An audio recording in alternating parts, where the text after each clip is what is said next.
I'm going to talk about some objections that have been raised against the philosophical position that Marcus Aurelius outlines, objections that don't necessarily apply just to him, but to Stoicism, or perhaps in particular the late Stoics more widely.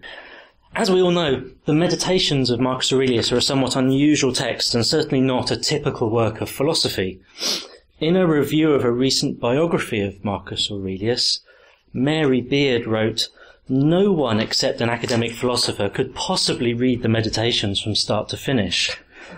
But alas, academic philosophers are probably the least likely people to do so. And there are no doubt a number of reasons for this. The cynic might say that it's simply because Marcus isn't a philosopher of any great note, and the Meditations aren't an interesting philosophical text. And even an admirer of Marcus would have to admit that there are limits to how much we can claim for him as a philosopher. The other reason is that the Meditations don't neatly conform to the predominant modern preconceptions of what a work of philosophy ought to look like. And connected with this, they do not appear to contain many arguments for the positions that they present, although I think the Meditations perhaps contain more arguments than one might suppose, and I'll look at one a bit later. But there is, I think, another, perhaps more substantial philosophical reason why all of the late Stoic authors have been neglected by philosophers. That's the thought that the broad philosophical outlook described by the late Stoics is simply unattractive. In particular, a number of modern philosophers have objected that the ethical position that we find in Marcus Aurelius and Stoicism more widely is merely the product of psychological rationalization, which is to say that the Stoic claim that we ought not to place value on external objects and states of affairs, and instead see our own inner virtue or mental excellence as the only thing we need for a good happy life, is not a considered philosophical position at all, but rather merely a defensive response to unpleasant experiences. Now, before turning to these sorts of objections directly, let me first say a bit more about the Meditations. Philosophically, the Meditations appear at first glance to be pulling in two different directions. On the one hand, Marcus continually reminds himself and us that each one of us is part of cosmic nature, and that this cosmic nature is rational and providentially ordered. It is, depending on the metaphor, a giant organism of which we are parts, or a well-regulated community of which we are citizens. But either way, the key point is that by downplaying our individuality and embracing our role as just one small component within this larger entity, we shall overcome the tensions, frictions and disturbances that arise when we conceive of ourselves as distinct from and opposed to this larger cosmic nature. If we conceive of ourselves as parts of nature and do our best to live in accordance with nature, then our lives will flow well. So let me give you a quick quotation, which is on the handout. Marcus writes, "The soul of man harms itself when it becomes, as far as it can, a separate growth, a sort of tumour on the universe. Because to resent anything that happens is to separate oneself in revolt from nature, which holds in collective embrace the particular natures of all things." So this aspect of the Meditations draws on and represents one of the themes in early Stoicism, of course, namely the goal of living in harmony with nature. This being a goal that Marcus himself explicitly adopts. However, this seems to be only half of the story. For on the other hand, Marcus also gives what appears to be quite different advice. As well as advising that we ought to break down the barriers between ourselves and cosmic nature, Marcus also suggests that we retreat into ourselves, turning our inner self into an inner citadel, an acropolis, from which we might be able to fend off the unpleasant attacks of a hostile and often seemingly cruel outside world. So again, another quotation from Marcus, also on the handout. He writes, Remember that your directing mind becomes invincible when it withdraws into its own self-sufficiency, not doing anything it does not wish to do. How much more then when the judgment it forms is reasoned and deliberate? That is why a mind free from passions is a fortress. People have no stronger place of retreat, and someone taking refuge here is then impregnable. Anyone who has not seen this is short of wisdom. Anyone who has seen it and does not take refuge is short of fortune. So part of what is involved in this retreat inwards is a reassessment of our desires, so that we no longer pursue those external goods and states of affairs that are in fact out of our control. It's only within our own little inner citadel that we have complete control and autonomy. And so if we limit our desires to things within that inner citadel, then nothing will ever be able to disturb us. So again, another passage from Marcus. He writes, "If you set up as good or evil any of the things beyond your control, it necessarily follows that in the occurrence of that evil or the frustration of that good, you blame the gods and hate the men who are the real or suspected causes of that occurrence or that frustration. And indeed, we do much injustice through our concern for such things. But if we determine that only what lies in our own power is good or evil, there is no reason left us either to charge a god or to take a hostile stance to a man." Now what this amounts to is the claim that the only thing with which we ought to be concerned is the excellent, virtuous condition of the ruling part of our soul. And everything outside this, including our bodies and all our external goods and states of affairs, ought to be a matter of indifference to us. And this too draws on and develops a central theme in earlier Stoicism, namely its theory of value, to which Marcus is clearly committed, and which we'll come back to and I'll say a bit more about later on. So these two themes taken together appear to pull Marcus in opposing directions. On the one hand, expanding the self to the point that one identifies oneself, one's desires and well-being with those of nature as a whole, while on the other, contracting the self to the point that not even one's body or even one's sensory impressions will count as properly our own. Both ideas seem to be expressed together in 658, where Marcus writes, "No one will prevent you living in accordance with the principle of your own nature. Nothing will happen to you contrary to the principle of universal nature." Now, there are a number of ways in which we might try to explain the presence of these seemingly opposed themes. One type of explanation would refer to the wider cultural context in which the meditations were written, and this is what E.R. Dodds does when he locates Marcus on the boundary between a dying optimistic culture and a new age of anxiety, marked by a turn inwards that finds its fullest expression a little later on in Plotinus and then Augustine. Dodds suggests that Marcus expresses both, and I quote, "the old feeling of the divinely ordered unity of things, when, more characteristic of his time, is a repeated stress on the need for withdrawal into the inner life." Okay, so I'll come back to how those two themes might be reconciled a bit later on. But a number of philosophers that have read Marcus or come into contact with ideas in late Stoicism have tended to focus on just the second of these two themes, on the turn inwards. And they've tended to present this as the defining characteristic of Marcus's late Stoicism. They've then gone on to attack this as an instance of what they call psychological rationalization. Bernard Williams, for instance, gives us a version of this objection against Stoicism in his Shaman Necessity, where he writes, "Later antiquity seems rather to have given up the question of slavery as a problem in political philosophy in favour of edifying attempts to show that slavery was not really harmful to the slave. In particular, that real freedom was freedom of the spirit, and that this could be attained as well, perhaps even better, by slaves. One of the most explicit, certainly one of the more repulsive expositions of this attitude is offered by Seneca." Now, what's repulsive to Williams and others is the claim that a slave in real physical bondage might nevertheless pretend to possess inner freedom and autonomy more valuable than the outer freedom of which they are deprived. This, the critic suggests, is a pernicious and self-illusion.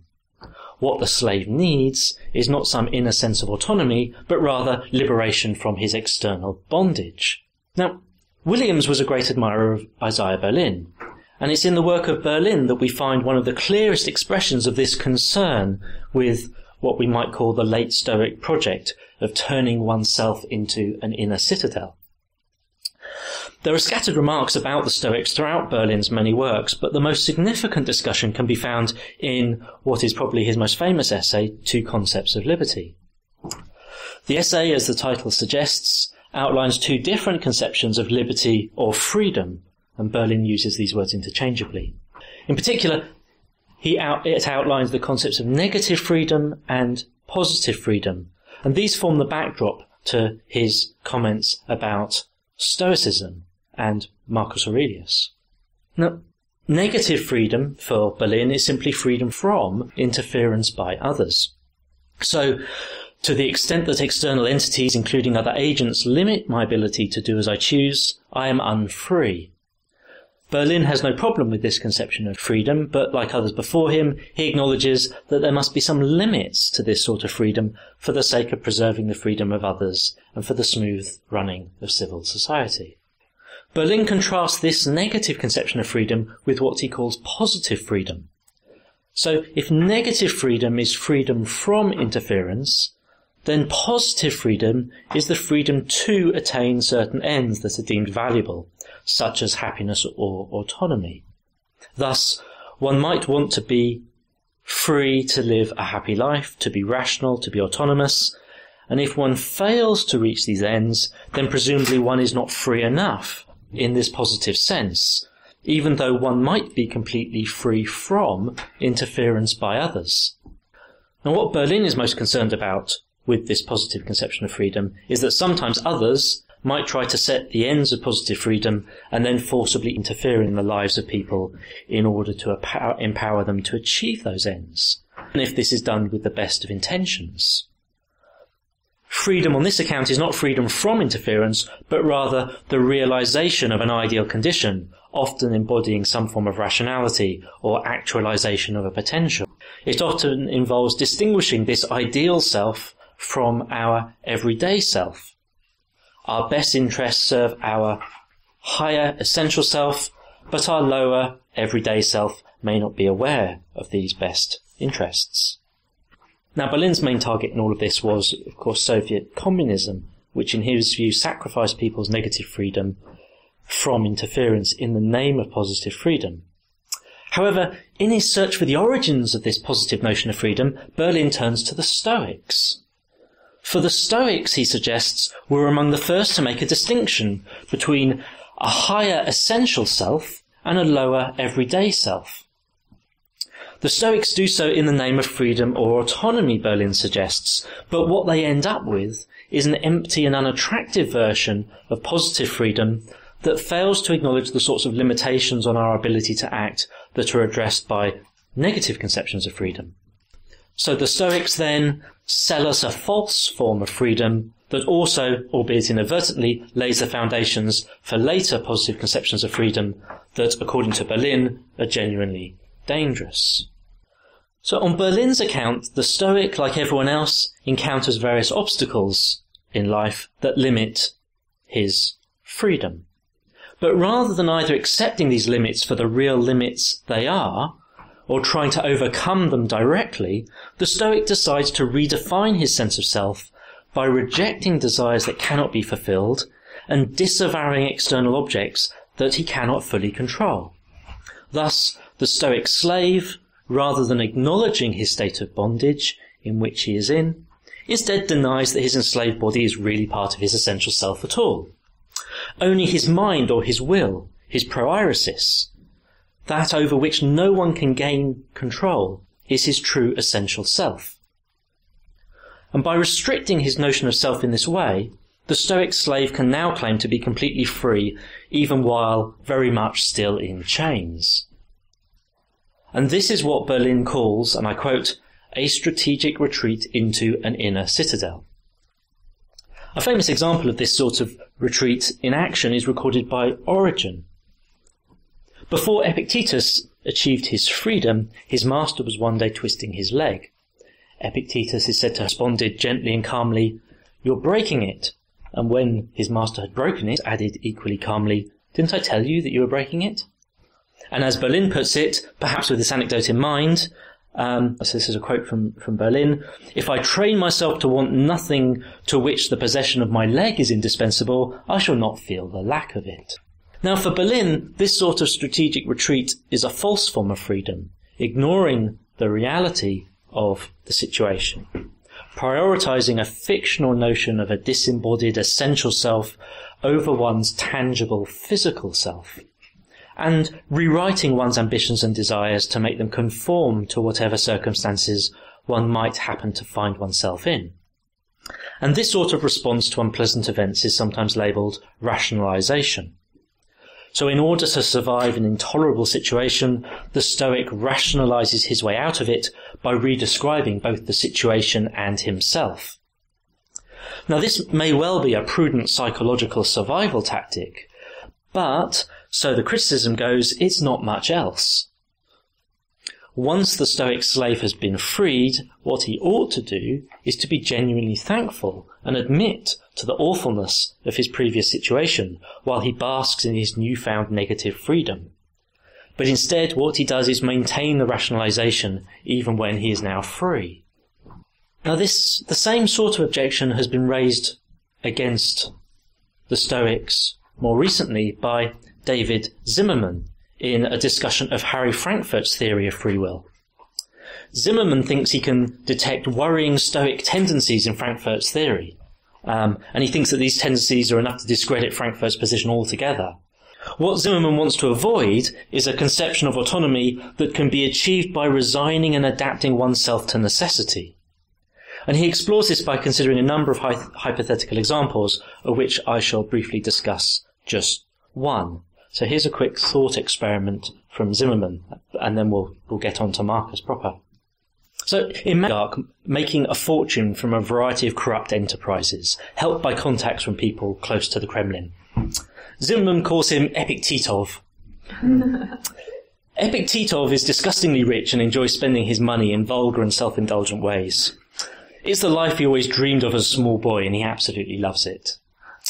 One day, while on a business trip to a province, he's kidnapped by separatists who hold him hostage in order to gain leverage with Moscow.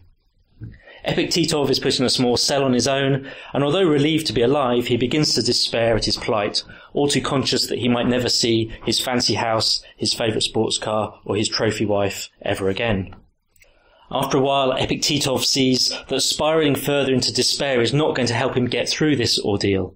Instead, he needs to find himself a coping strategy if he's going to remain sane until his hopeful release.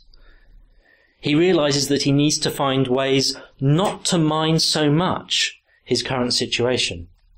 Searching within himself for resources, he starts to remember old Sunday school lessons from his childhood that taught him the redemptive power of resignation. So, each day, Epictetov reflects on Christian ideas of resignation to a higher power and the virtues of poverty and humility. And as time passes, he finds himself thinking less and less about his old life. Indeed, by the time that the conflict between Moscow and the separatists is resolved and all of the hostages are released, Epictetov has transformed himself to such an extent that he chooses not to return to his old life in Moscow at all, instead choosing to become a priest in the Orthodox Church in a town close to where he was being held. Now, there's of course nothing wrong with someone choosing to become a priest. And there's equally nothing wrong with someone rejecting a form of life they once enjoyed and turning to another. But Zimmerman's objection to what is going on in this example is that although Epictetov, and I quote, knowingly and intentionally brings about his own transformation, he does so only because this strikes him as the only reasonable alternative to suffering the sheer misery imposed by his constraining circumstances. Zimmerman concludes by commenting that constrained character planning may indeed be the rational course to take under such circumstances, but to view it as a path to or an exercise of autonomous personhood is perverse. So on Zimmerman's account, Stoicism offers a highly unattractive model of autonomy that the Epictetov example makes plain. Stoicism is merely a form of psychological rationalization, offering a conception of an autonomous self that's created in response to adverse external situations. And this may well be a useful psychological survival mechanism, but hardly offers us an attractive model of human autonomy. So the objection goes. So there are, I suggest, a number of reasons why we ought not to think that the Stoic retreat into an inner citadel is merely an instance of this sort of psychological rationalization. Let me focus on two reasons in particular. The first is that their retreat inwards is a direct consequence of their wider value theory, for which they offer us a number of arguments. And second, that it's only half the story, so to speak, and once we combine it with the other half of the story, we get a picture of what's going on. Marcus is more or less an orthodox Stoic insofar as he follows earlier Stoic thinking about the nature of value. Like his Stoic predecessors, he holds that the only things possessing genuine value, positive and negative, are virtue and vice. So he writes, this is on the handout, "Take your joy in simplicity, in integrity, in indifference to all that lies between virtue and vice." Indeed, one of the dominant themes running throughout the Meditations is that one ought to cultivate an attitude of indifference towards externals, especially fame and posthumous reputation, but also other externals classified by the Stoics as indifference. So again, Marcus writes, "Death and life, fame and ignominy, pain and pleasure, wealth and poverty, all these come to good and bad alike, but not in themselves either right or wrong. Neither then are they inherent good or evil." Now, the Meditations is not the sort of text in which we might expect to find a lengthy argument for this sort of claim. But elsewhere, the Stoics do offer context-independent arguments for the indifference of externals. And this is key in terms of responding to the charge of psychological rationalization, that these are context-independent arguments. And Diogenes Laertius reports two such arguments. Diogenes writes, "For just as heating, not chilling, is the peculiar characteristic of what is hot, so too benefiting, not harming, is the peculiar characteristic of what is good. But wealth and health no more do benefit than they harm. Therefore, wealth and health are not something good. Furthermore, they, the Stoics, say, that which can be used well and badly is not something good. But wealth and health can be used well and badly. Therefore, wealth and health are not something good." We'll come back to this argument a bit later on, but for the time being we can note that the claim is that external valuables, such as wealth and health, in fact are not inherently valuable because they do not consistently lead to benefit. The second argument in Diogenes states, indifferent is used in two senses. Unconditionally, of things which contribute neither to happiness nor unhappiness, as is the case with wealth, reputation, health, strength, and the like, for it is possible to be happy even without these, though the manner of using them is constitutive of happiness or unhappiness. So, this argument states that those same externals often thought to be inherently valuable are not, because they're neither a necessary nor a sufficient condition for our well-being. Now, to these two arguments, we can add a third argument that we find in Marcus Aurelius himself. In Meditations 2:11, Marcus argues that if we accept the existence of providence, then there is no way that externals such as wealth and poverty can have any inherent value, for these things are distributed randomly to the deserving and undeserving alike. The fact that they are so distributed shows they cannot possess any real value.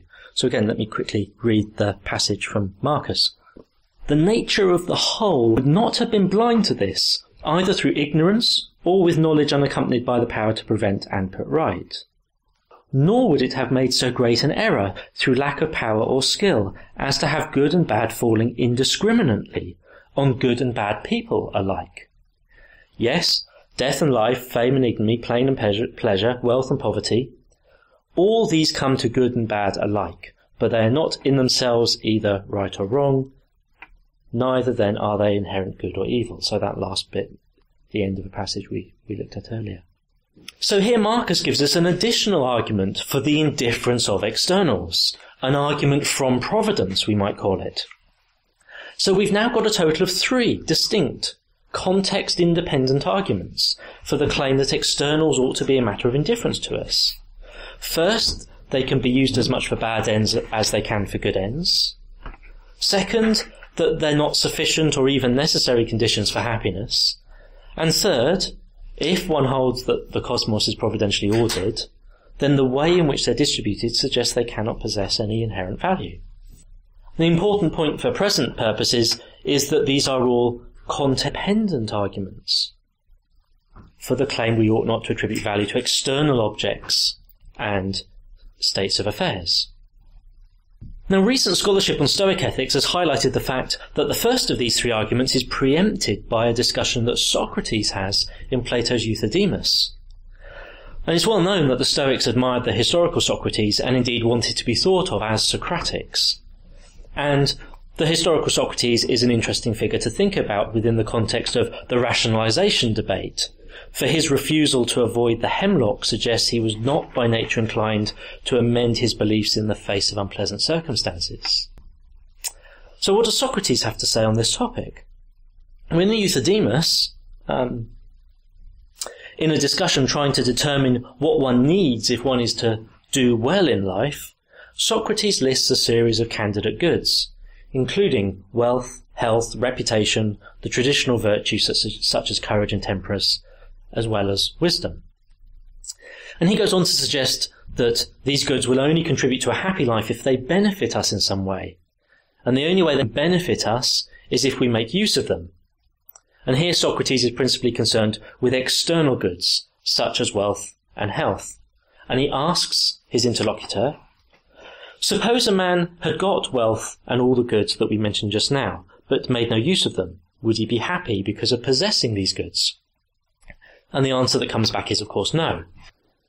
And Socrates goes on to argue that not only must one make use of such external goods in order to benefit from them, but one must also know how to use them rightly or correctly.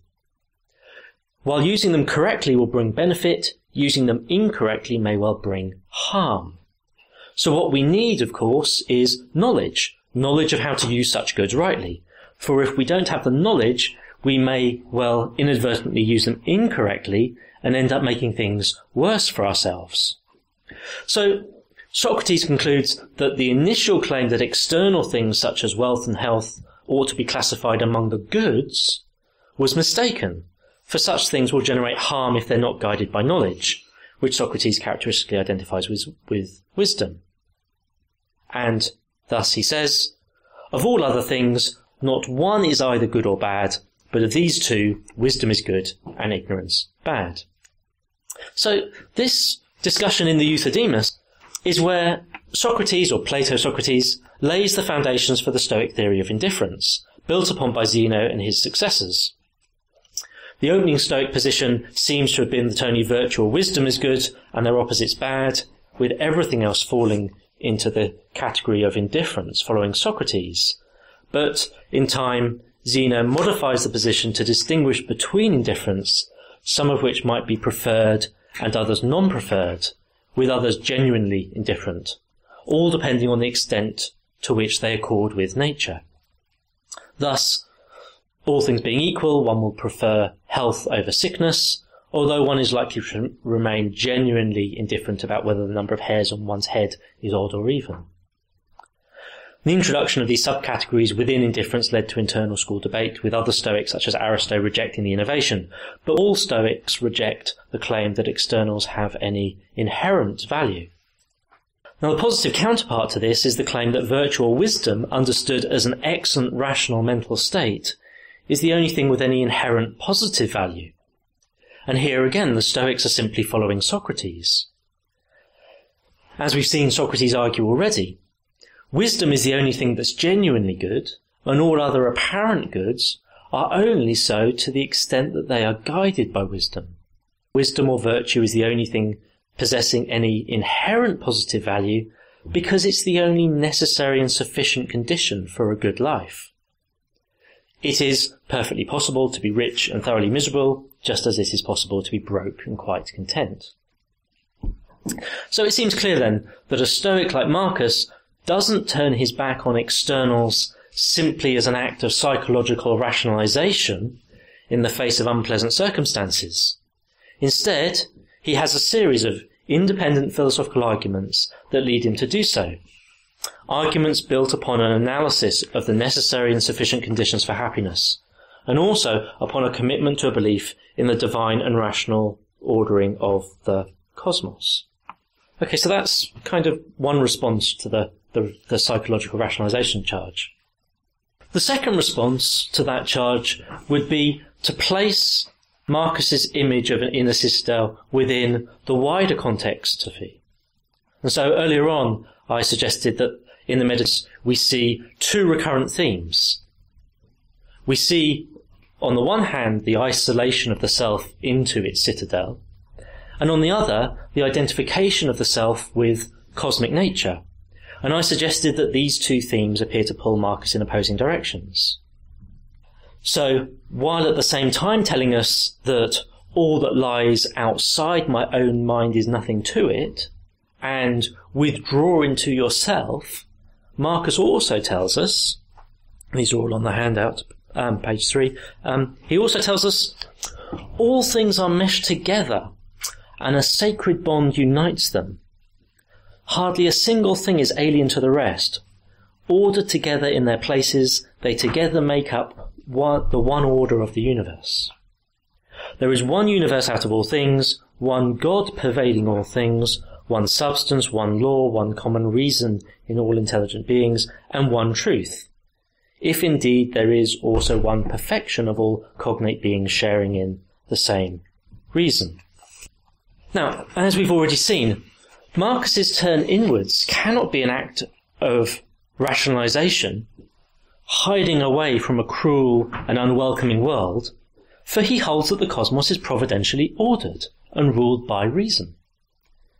Instead, it's a product of an independent set of arguments about necessary and sufficient conditions for happiness. What the turn inwards actually involves is an increased concern with our own virtue, conceived as the ruling part of our soul, the hegemonikon, in an excellent rational state. As it is for Socrates, the task is to take care of ourselves. But because Marcus holds the cosmos as a whole is rational, this inner concern with becoming more rational ourselves actually brings us into closer harmony with nature. And for the Stoics, of course, our individual souls, made of pneuma, are literally fragments of the cosmic God conceived as the pneuma pervading all of nature. So the more we pay attention to and develop the rationality within the ruling part of our individual souls, the more we literally become part of the Stoic God, and more prosaically, the better understanding we shall have of the providential order of events and how we fit into that order. Thus, not only is the turn inwards not motivated by a psychological rationalization designed to shield us from the outside world, but even if it were, it would end up undermining itself. For the process of turning our backs on the world and focusing on the development of our own rationality would undermine its own foundations. Berlin's image of the Stoic withdrawing into the inner citadel seems to ignore two key elements of the Stoic picture. First, the wider providential account of nature, and second, what it is that the soul is expected to do when it turns inwards, namely, focus its attention on the only thing that has true value, namely virtue, conceived as the rational perfection of the ruling part of one's soul. So Berlin's assumption that the turn inwards is solely to hide from the outside world means he perhaps misses the real motivation at work here. Okay, so this leads me on to a number of reflections about Marcus's philosophical project in the Meditations. I said earlier that Marcus seems to be pulled in these two opposing directions, and I've tried to show, albeit very briefly, how these two themes might be reconciled. In short, into one's inner citadel isn't as isolationist as it sounds. for what one finds inside immediately connects one back with the outside world. Moreover, the motivation to turn inwards is not to hide from hostile fortune, but rather to focus attention on what is most valuable. So if that's correct, why the imagery of an inner citadel in the first place, which generates this potentially misleading impression? A Stoic's virtue is indeed invincible and unassailable, but, as we've seen, it's also in harmony with the rationality of cosmic nature. And as I've wondered about this, I've noticed what looks to me like a potential Epicurean influence here. Now, we're all familiar with the image of the Epicurean turning his back on the outside world, walled up in his garden with his friends, following his master's maxim, live unnoticed. Withdrawal looks like it was an Epicurean theme. And it's striking that when both Seneca and Marcus Aurelius talk about turning inwards, they also refer to Epicurus. So, for example, Seneca cites Epicurus on this theme, and this is, I think, on the handout.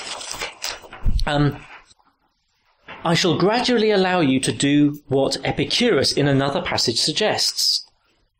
The time when you should most of all withdraw into yourself is when you are forced to be in a crowd. So here Seneca cites Epicurus saying, withdraw into yourself. And I don't think Seneca uses this phrase anywhere else. It's only when he's citing Epicurus. And also, this seems to be the first place where a Stoic author, so far as I'm aware, so far as I've noticed, it's the first place where a Stoic author introduces this theme. And it looks as if it might be introduced into the Stoic literature from Epicurus. And if we turn back to Marcus, we find the following passage that seems to capture precisely what Isaiah Berlin objects to so strongly. So Marcus writes, on pain, unbearable pain carries us off. Chronic pain can be borne. The mind preserves its own serenity by withdrawal, and the directing reason is not impaired by pain. It is for the parts injured by the pain to protest if they can. So here we have an explicit reference to withdrawal in the face of external pain.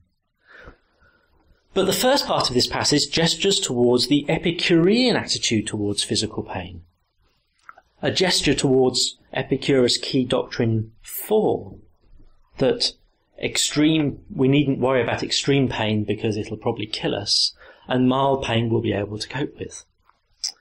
And in fact, Marcus refers to the Epicurean attitude explicitly. So Marcus writes, in most cases of pain you should be helped to by the saying of Epicurus. Pain is neither unendurable nor unending as long as you remember its limits and do not exaggerate it in your imagination. Now for an Epicurean, of course, pain is a real evil. Psychological pain might prove to be more damaging than physical pain, suggests Epicurus, but nevertheless physical pain is a real harm that any self-respecting hedonist will try to avoid. Thus, withdrawing into oneself makes good sense for an Epicurean. Anything to minimize the impact of this genuinely bad thing. But for a Stoic, it seems to go against some of the central tenets of his philosophical worldview. The Stoic will certainly turn inwards in order to pay proper attention to the only thing that has real value, his virtue, but he won't turn inwards in order to escape external harms because he doesn't think there are any. While late Stoics such as Marcus might sometimes use the language of withdrawal, I'm inclined to suggest this reflects some kind of Epicurean influence. And it's worth noting that although admirers such as Pierre Hadot and critics such as Isaiah Berlin have used the image of the inner citadel to capture the essence of Marcus's philosophy, in fact he only uses the phrase once. Of course, he doesn't use the phrase inner citadel, but the word Acropolis he uses just once.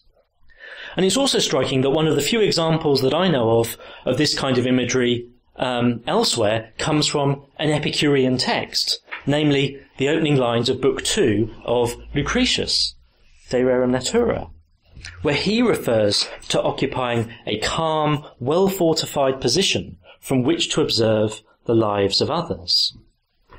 Lucretius's temple seems to be above the world, not a retreat within it, and Lucretius is not one of the obvious sources that Marcus draws on. Even so, it's been suggested that Seneca's occasional references to withdrawal may have been influenced by Lucretius, whom we know he read closely. Lucretius is the most cited poet in Seneca. And so by this route again, the imagery may have entered into the later Stoic tradition. So, in order to stress the difference in kind between that sort of Epicurean withdrawal and the Stoic turn inwards, I want to say something very briefly about the influence of Socrates on the Meditations. In one passage cited above, we can see Marcus proposing withdrawal in the face of physical pain, and I've suggested this displays the influence of Epicurus and is out of character with the thrust of Marcus's Stoic project. Now, in order to support this claim, I want to consider a couple of other passages where Marcus emphasises what I think is the true nature of his project. And I shall suggest that these passages capture the Socratic nature of his Stoic project. So I want to suggest that Marcus is not an Epicurean withdrawing from a painful world, but rather a Socratic taking care of his virtue. So again, these are the last two passages on the handout. Let me quickly read both of these out. So Marcus writes, "Failure to read what is happening in another's soul is not easily seen as a cause of unhappiness, but those who fail to attend to the motions of their own souls are necessarily unhappy. Nothing is more miserable than one who is always out and about, running round everything in circles, in Pindar's words, delving deep into the bowels of the earth, and looking for signs and symptoms to divine his neighbours' minds. He does not realise that it is sufficient to concentrate solely on the divinity within himself and to give it true service. That service is to keep it uncontaminated by passion, triviality, or discontent at what is dealt by gods or men." So, building upon what we've already seen with the Stoic theory of value, for Marcus, only the motions of our own souls, or the divinity within ourselves, deserve our full attention. For the motions of our own soul, conceived as a fragment of the cosmic soul, form the necessary and sufficient condition for our happiness. And as with Socrates in the Euthydemus, it's knowledge identified with wisdom that counts. And in the Stoic context, this means perfecting one's reason to the point that it comes into harmony with cosmic reason. This seems to be the project that Marcus is engaged in and has little to do with hiding away from perceived evils. And so I'd suggest that the motivation behind a Stoic turn inwards and Epicurean withdrawal are quite different. Okay, so let me very briefly sum up. So by way of conclusion then, I would argue that the charge of rationalization against Marcus and other late Stoics doesn't stand up. There may be other reasons why his philosophical position might appear unattractive to modern philosophers today, such as its reliance on claims about the inherent rationality of the cosmos, and one could easily imagine an Aristotelian response to its Socratic, cynic-inspired claims about the autonomy of you. And these are all good philosophical objections. And raising those sorts of objections place the late Stoics as players within the wider context of philosophical debates about nature and value, and that, I suggest, is where they belong. But to charge the late Stoics and Marcus with psychological rationalization effectively denies that they have any kind of principled philosophical position at all, and I think that goes a bit too far. Thank you.